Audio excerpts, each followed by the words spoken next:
Good morning guys mga kalapatid. So nagpaparonda ako ngayon ng mga ibon natin. Ayan. Okay, so umaga mga 6:30. So,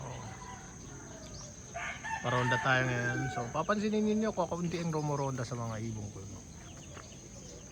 Hindi kasi sila sabay-sabay, parang by batch ang ginagawa nila. After rumonda niyan, yung iba naman ang ruronda. Ewan ko, ganun ang ano nila, ganun ang. Tsaka kakaiba sila. Pag may isang rumonda, sasabay na yung iba. Yung puti na yan, yan nakikita yung puti. Yan ang madalas magpasimula ng ronda. Oo. Oo. At least kahit pa paano kumuronda sila. Diba? Gusto ko kasi ngayon pinalalabas sila para na-exercise talaga sila.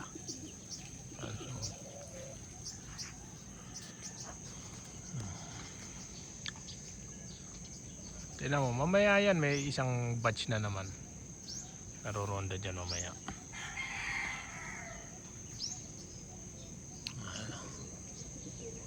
Alang dadapo sila ngayon. Tatlo na lang natira oh.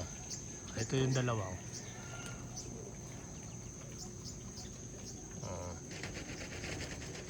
Yung grizzle white, yan talaga may ligaw. Ganda ng araw oh, no? Wow. Paano pa lang ang araw? Papasok pa lang. Ay, pasikat pa lang.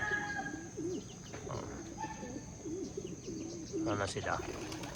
Ayun, may pad na isa. Ayan, dyan na magsisimula yan. Next batch naman. Ayan, sabay na yun. Nakita nyo? Ganun ang ginagawa nila lagi. Ayun, yung isa naman, ayun na. May parating na naman. O, ba? O, yan yung unang 5. Para nadagdagan. Ayun yung isa, yung bagong kakaano pa lang. Ayun na, dumadami na. Medyo dadagdagan na yung batch nila. Hindi na 5 yan, ilan na yan? 2, 4, 6, 7. 7 na sila. Yan lang palaging ginagawa nila. Hindi sila yung sabay-sabay. Meron doong isa na lumipat na rin.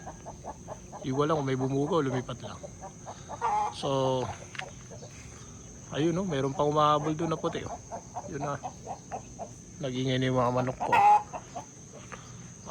So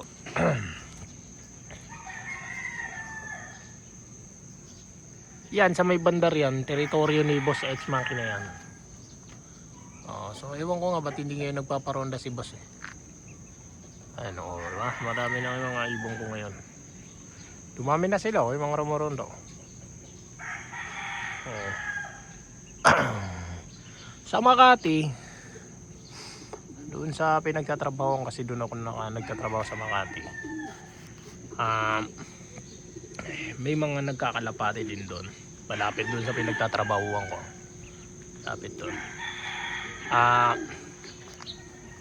Ganitong oras din sila na nakikita ko mga ganitong oras din sila nagpaparonda ng kalapati nila.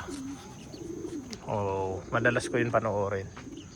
Ay isip ko, sabi ko gising kaya ako try ko rin na umaga ganyan kaaga kasi pagka kasi nagpapalabas ako ng mga tanghalin tapat na bawa niyan, sabihin na natin ng mga dito kasi alam nyo naman summer na mga 8 AM 9. Kunin ko lang yung kape ko wait lang guys. Ayun, naputol yung kasi sabi ni Mrs. yung kape ko daw ready na. So tuwing umaga nagpaparonda nga sila ng kalapati yon. So sabi ko gising kaya ako maaga, try ko rin magparonda ng ganun kaaga.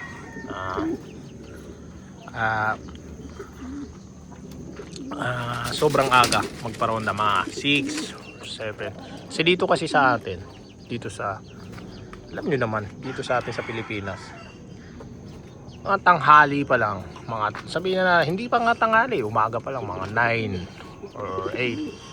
Mainit na yung panahon, mainit pa talaga siya. So alam mo yun, dito nga ako kasi guys, ilipad-lipad yung mga kalapati, baka malagyan yung kape ko ng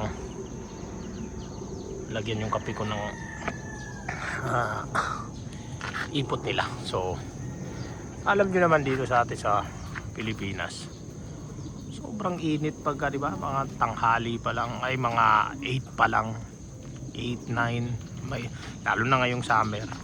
ramdam mo na kagad yung init. Unless pagka mga February hanggang kalagitnaan ng February, malamig-lamig pa. December, malamig-lamig pa. Pero kahit tag-ulan minsan, mainit pa rin, maalinsangan pa rin. So, pag nagpapalabas ako, hindi sila rumuronda talaga. Hindi talaga halos rumuronda yung kalapate ko. Dadapo lang yan sa mga bubungan. Pansin ko, sabi ko, bakit parang ang tamad magrumonda ng mga kalapate ko? So doon ko na-realize nung yun nga sa mga kati, kikita ko. Umaga pa lang nagpapalipat na yung mga pansir doon. Nag-aalaga ng kalapate doon. Sabi ko, try ko din kaya na magpalabas ng ganong oras. Try ko din kaya na magpalabas ng ganyang kaaga. So ngayon, ito nga, although last year naman rumuronda sila, pero hindi nga ganon.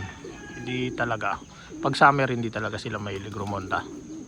Nung nakaraang summer rumuronda sila, pero saglitan lang, pag mga pahapon na, saka ako napapansin na rumuronda sila ganon.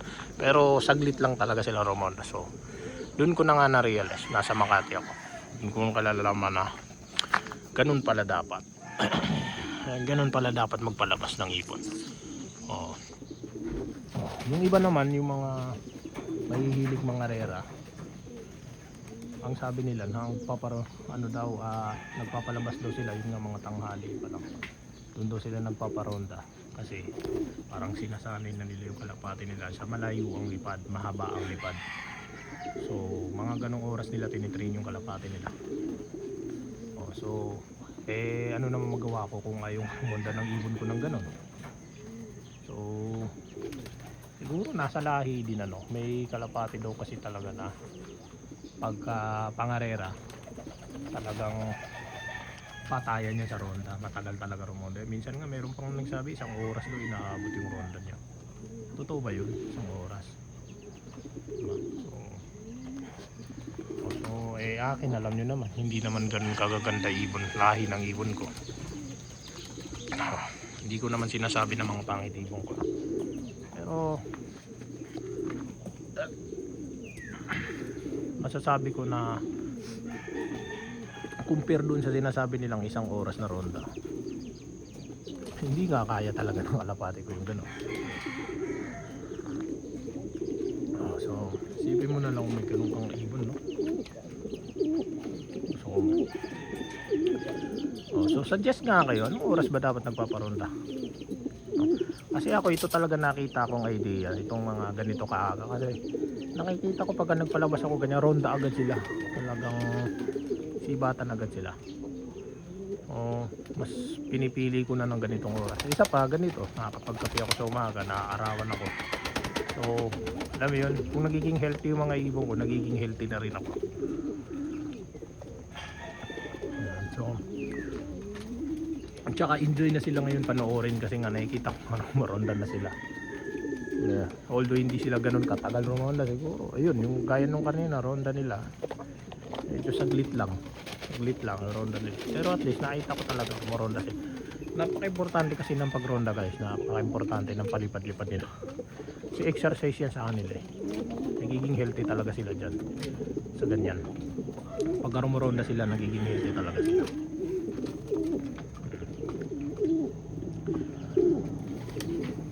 So ngayon, ang gagawin ko ngayon, magpapakain ako.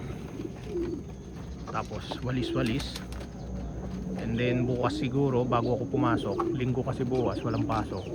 So bago ako pumasok ng Lunes, kailangan malinis na tong kulungan na to. Magtatanggal ako ng kulungan. Magtatanggal ako ng dumi sa mga kulungan. So ayun lamang po, dito ko na ulit putulin ha. Ito ko na lang. So suggest naman kayo kung mga tips para sa mga kalapate na pwede natin gawa ng video. Okay, so ayun lamang po, dito ko na ulit putulin. Maraming salamat sa mga datihan. Patuloy na sumusuporta sa atin. At sa mga bago pa subscribe naman po, malaking bagay sa akin to. Yun lamang po, God bless po sa inyong lahat.